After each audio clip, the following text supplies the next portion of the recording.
एक बार एक जंगल में एक बहुत बड़ा पेड़ था। उस पर एक शरारती बंदरों का झुंड रहा करता था।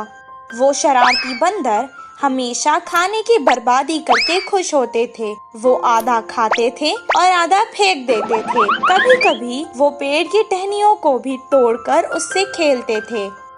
जंगल के सभी जानवरों को ये बात पता थी। वो सब हमेशा चुप रहते थे, पर कभी उसे कुछ नहीं बोलते थे और ना ही कोई उनसे दोस्ती करता था। कुछ दिन बाद गर्मियों का मौसम आ गया, जिसके कारण जंगल के सभी तालाब और नदियाँ सूख चुकी थी और उनको पीने के लिए पानी नहीं था। बंदरों को प्यास लग रही थी, इसीलिए वो पानी की तलाश में यहाँ वहाँ घूमने लगे और जंगल के बहुत दूर चले गए। बहुत दूर सूरज की रोशनी से जमीन चमक रही थी।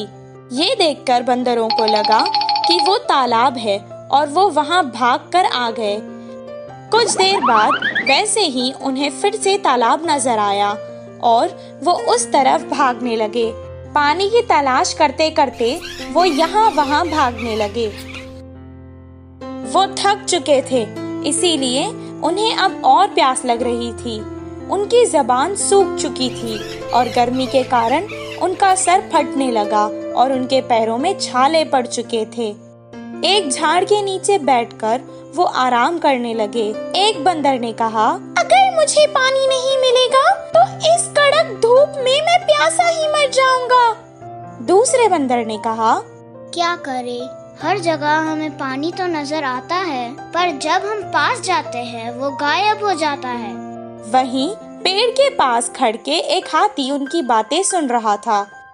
वो उनकी मदद करने के इरादे से उनके पास आया और कहने लगा, मुझे तुम लोगों पर बहुत तरस भी आ रहा है और हंसी भी आ रही है। क्या सूरज की चमक और पानी में तुम्हें फर्क नहीं पता? उस चमक को तुम पानी समझ बैठे। यहीं पास में एक तालाब है, वहाँ जाकर अपनी प्यास बुझा लो। हाथी की बात सुनकर एक बंदर को बहुत गुस्सा आया और वो कहने लगा, ओहो, ऐसा बोल रही हो जैसे तुम ही सबसे समझदार हो और हम तो यहाँ बेवकूफ खड़े हैं। इतना कहकर वो हाथी के ऊपर चढ़ गया और उसका गला पकड़ लिया। मैं सच कह रहा हूँ, मेरा यकीन करो। हाथी जोर जोर से बोलने लगा, आज तक हमें इस जंगल में किसी ने भी सलाह नहीं दी और तुम्हारी इतनी हिम्मत। एक के बाद एक सब बंदर उस पर कूद पड़े और उसे मारने लगे। हाथी किसी तरह अपनी जान बचाकर वहाँ से भाग निकला। बंदर जिस जगह हाथी ने कहा वहाँ तो नहीं गए, पर दूसरी दिशा में वैसे ही ढूंढते रहे। इस कहानी से हमें ये शिक्षा मिलती है कि मूर्खों को समझाना भी मूर्खता है।